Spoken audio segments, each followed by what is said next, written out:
May kinausap na ako na tao. Sinabi ko sa kanya, kapag pinatay ako, patayin mo si BBM, si Lisa Araneta, at si Martin Romualdez. No joke. Wala siyang respeto sa mga tao, sa constitution, sa batas, sa due process. Wala siyang respeto. Napakalantaran siya sa kanyang mga kawalang takot, kawalang professionalism. Abogado pa man din siya. Sayang talaga na ipinagtanggol kita noon. Sayang talaga na pinopromote kita noon. Ako pa rin yung presidente ng impyerno.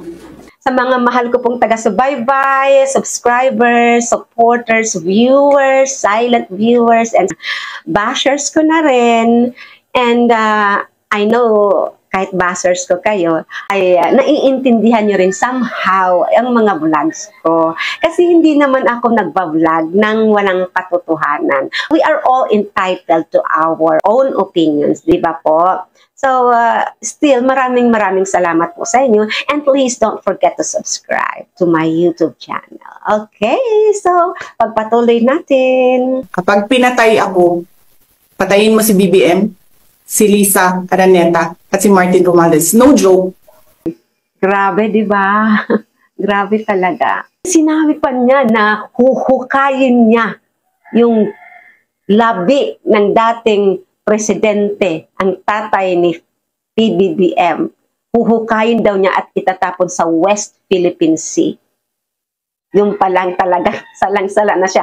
Disrespect talaga yon sa taong namayapa na, lalo na sa dating presidente.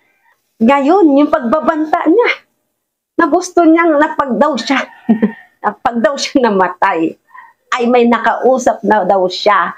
Natatapos din sa buhay ng ating presidente, ng First Lady, kay Lisa, at sa kay Romualdez.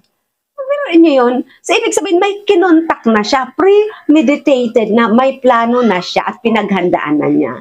What if namatay siya? What if i-assassinate siya nang wala namang kinalaman ang ating pamahalaan? Dala lamang ng ibang tao para sirain si PBBM, at yung kinausap niya, yung sinasabi niyang kinausap na niyang hitman, ay gawin talaga yung bilin niya. Do you think hindi yun pagbabanta? Pagbabanta yun eh. Na threat to, wala siyang respeto sa mga tao, sa constitution, sa batas, sa due process, wala siyang respeto. Napakalantaran siya sa kanyang mga kawalang takot, kawalang professionalism.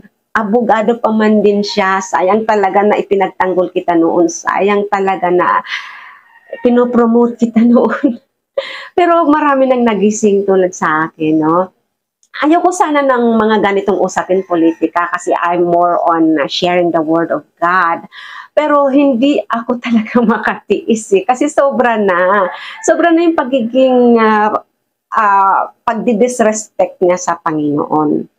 Kasi ginagawa nilang legal ang pagkitil ng buhay ng tao. Parang isa lang hayop, parang isa lang manok. Hindi dapat ganon.